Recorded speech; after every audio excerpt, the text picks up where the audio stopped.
Você quer fazer cerâmica, mas você não tem a mínima ideia de como pesquisar certas expressões.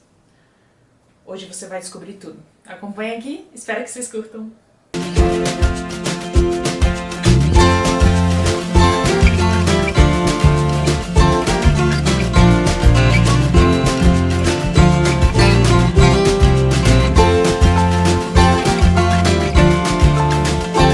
Sejam bem-vindos, me chamo Vida, tenho um ateliê de cerâmica em casa e eu vou ensinar vocês as principais etapas e partes da cerâmica e como chamar cada parte. Para começar, eu quero que vocês entendam que tem duas fases na cerâmica, quando ela é queimada e antes de ser queimada.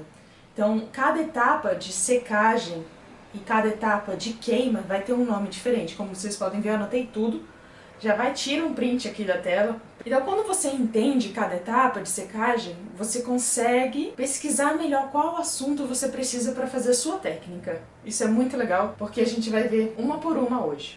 Para começar, a argila vem no seu pacote, ela vai vir argila úmida modelável. Você comprou seu pacote, tem um vídeo aqui de como você escolhe sua argila e quais fornecedores. Nesse ponto, você vai poder fazer qualquer coisa que você quiser. Tudo bem, ela tá num ponto de umidade perfeito, você fala, nossa vida, eu quero que minhas argilas fiquem assim para sempre. Coloque um plástico, não deixe ela secando ao ar livre, como eu fiz com esse pote aqui.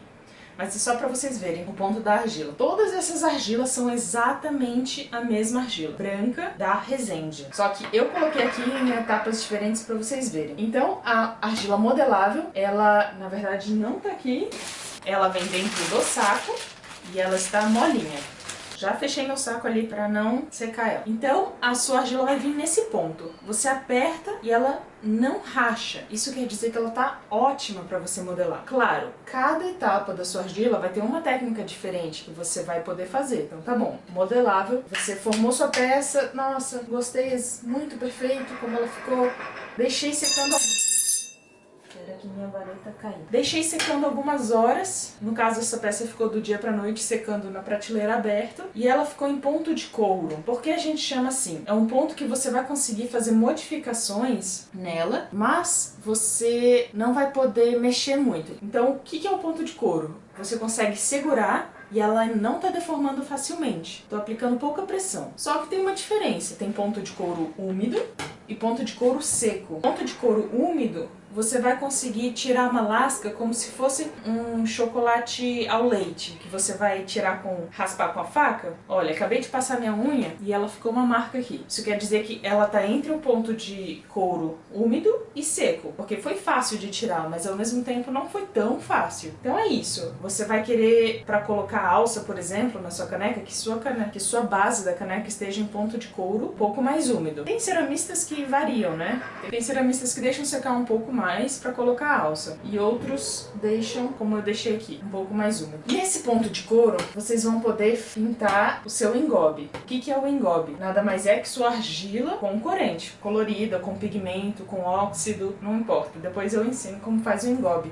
Que você pode fazer a técnica, colorir alguns bichinhos. E aí que eu queria explicar hoje. O que muitas pessoas gostam de fazer? Elas gostam de pintar tanto em ponto de couro quanto em ponto de osso. E vamos então para falar um pouco o que é o ponto de osso. A sua cerâmica, antes de ir para queima, na primeira queima de 800 a 1000 graus, você quer que ela esteja completamente seca. A água que está na superfície, na sua argila, ela vai secar completamente e vai ficar assim. Coisas a se atentar nesse ponto. É um dos pontos da sua argila mais frágeis que existe. Por isso que tem que ter muito cuidado. Se você não tem um forno em casa, você vai transportar, tem que ser nesse ponto, porque não tem como você queimar úmida ainda. Mas esse é o ponto mais frágil, porque você bate um pouquinho e já quebra.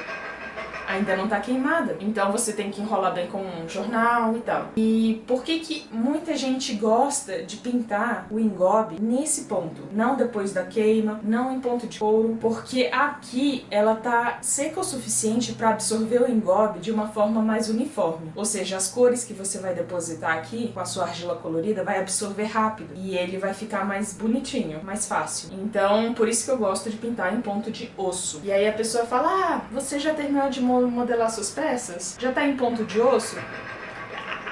eu sei o que é um ponto de osso. Sim, já tá em ponto de osso, posso levar pra queimar. É isso, ponto de osso. Essas 3 etapas, elas são antes da primeira queima. Ela ainda é barro, ela ainda é argila. Depois dessa primeira queima, é como se você estiver fazendo um bolo. Os componentes vão se reagrupar de uma forma diferente com o calor.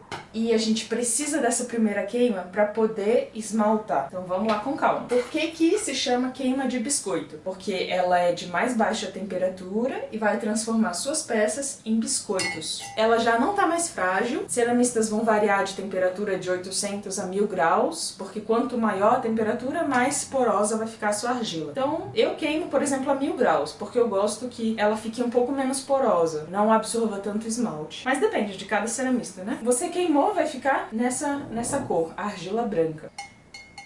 E vai ficar com esse barulho. Então o engobe que eu passei, ele não tá muito forte aqui, porque como a argila também não tá muito forte a cor, não chegou na temperatura final dela, na temperatura que a gente vai alcançar. Ela não tá com a cor muito ressaltada. Então tá bom, a gente passou pela queima, virou biscoito, agora ela tá preparada para ser esmaltada. E o que é o esmalte? Nada mais é que uma tinta específica para cerâmica, elementos químicos que vão se unir e vão fundir a certa temperatura. Resumindo tudo, a temperatura das nossas massas, elas são 1240, ou seja, cone 6, cone 6, cone 7. Outro vídeo eu posso explicar as cones de queima das argilas e das temperaturas que existem, mas comumente, para virar um utilitário que não vai mofar facilmente, que vai durar mais tempo, a gente queima nessa temperatura, 1240. Agora, eu escolhi essa temperatura, eu fiz meus esmaltes, ou eu comprei meu esmalte numa loja, eu pintei e levei de novo ao forno para queimar a 1240. Mais uma queima de 8 a 12 horas, tempo que você achar que é melhor pro efeito do seu esmalte. Eu queimo em 9 horas e meia, 10 horas. Depois de queimada, o esmalte vai fundir, a sua argila vai vitrificar e vai virar cerâmica. Ou seja, a cerâmica não é cerâmica até queimar em alta temperatura. Então, a partir dessas 2 queimas, a gente vem para um outro conceito. É possível queimar com uma queima só? Sim, é possível. Se chama monoqueima. Vocês podem até buscar na internet. Só que você vai precisar de muito mais cuidado na hora de esmaltar, porque você vai esmaltar em ponto de osso da sua peça. Significa que é muito provável que a sua argila rache. Por exemplo, eu coloco muita água aqui no topo, muito esmalte aqui no topo. Aqui no fundo vai rachar, porque aqui absorveu muita água e aqui não. Vai rachar, sei lá, aqui no meio. Por isso que é uma das técnicas, assim, bem complexas de se explicar e de se fazer. E muita gente, óbvio, vai, queima biscoito, esmalta e vira cerâmica. Porque esse processo da monoqueima é pouco pesquisado e mais trabalhoso, mas se for ajustar o seu ciclo de queima, fica até conveniente. Eu nunca testei e não sei falar se seria mais viável. Então tá bom, vida. Existem todas essas nomenclaturas e palavras diferentes, mas e as técnicas? Que técnicas que existem que eu posso pesquisar aqui no YouTube, na internet? Eu não conheço nenhuma técnica. Então, pra começar, as principais, você vai querer pesquisar e as que envolvem engobes coloridos. Então você pode pesquisar como pintar com engobe, como decorar com engobe. E, exatamente, o engobe são essas tintas de argila coloridas. Uma das técnicas com engobe se chama esgrafito. Você vai pintar com uma argila colorida em cima da sua peça e você vai, depois do ponto de couro mais seco, pode ser até ponto de osso, às vezes eu misturo um pouco os dois, tá? Entre a transição do ponto de couro com o ponto de osso, eu pinto o engobe e tiro na hora. E aí, com a prática, você consegue melhorar. Você vai e tira a argila, o engobe que você quer daqui de cima. Essa peça é antiga, eu queimei ela num forno que eu mesma produzi e eu guardei como recordação. Por isso que ela é meio rústica, sabe? Então eu fiz essa técnica de esgrafito, queimei biscoito, depois eu esmaltei com transparente, um esmalte transparente. E aí ficou esse desenho. Outras técnicas que a gente pode fazer com esmalte. Uma técnica que se chama corda seca. Basicamente é usar esmaltes diferentes em ponto de biscoito. Você não usa em ponto de couro ou ponto de osso. Outra técnica, esmalte por imersão. Você sabe como esmaltar por imersão? Tenho até um vídeo aqui no canal preparando os esmaltes para imersão. Pode entrar aqui. Outra técnica com esmalte é pinceladas. Você tem um ateliê em casa, você não faz em grande quantidade, recomendo muito fazer por pinceladas. E aí você pesquisa assim. Para finalizar, quero falar só mais uma coisa. O que é barbotina, afinal? Todo mundo fala? Qual a diferença de barbotina para engobe, então, vida? Que a barbotina, ela nada mais é do que argila líquida. Argila, quando você limpa vários pincéis num balde de água, várias coisas que você usou na semana, a sua água decantou e aquela argila lá embaixo vai ser a sua barbotina. Por isso que, como ela não tem uma cor adicionada, ela não é engobe. E a diferença principal do engobe é que existem várias fórmulas especiais para engobe, porque tem gente que gosta de fazer engobe colorido, como eu. Então eu vou misturar um pouco mais de esmalte transparente no meu engobe, para ele resistir a uma temperatura maior, ficar mais brilhante. Então o engobe tem essa fluidez de você misturar cor, misturar elementos químicos fundentes, que vão ajudar a ficar mais brilhantes. Tipo, o engobe é mais flexível. A barbotina é só barbotina. Então, aproveitando essa questão da barbotina, é sobre a reciclagem da argila. O que você faz com a reciclagem da argila? Você pega a sua peça em ponto de osso e você joga